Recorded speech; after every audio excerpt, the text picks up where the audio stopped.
Hello YouTube. I'm reviewing this EHEIM battery operated gravel vac for your aquarium. I've had this for 4 years.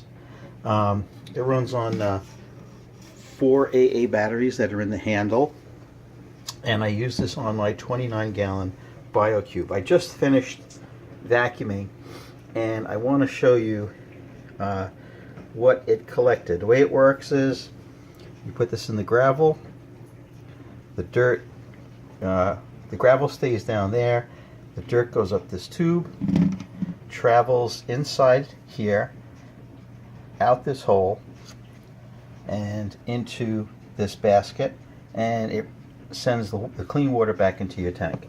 Now I'm about to open this to show you what it collected. And this is every week.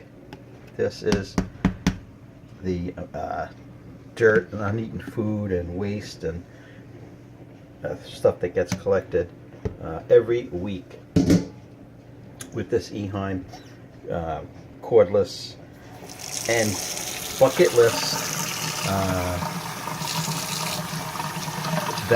gravel vac.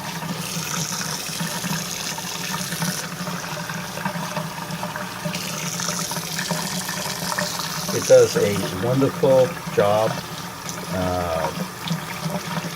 It is great for touch-ups or whole, your monthly cleaning. But you still have to do water changes, of course. But this cordless gravel vac does a very good job. The amount of dirt and debris that it collects is just unbelievable. And remember, this is only from a 29-gallon tank that gets cleaned every month. Okay, so don't forget, this is the EHEIM cordless gravel vac for your aquarium. Thank you.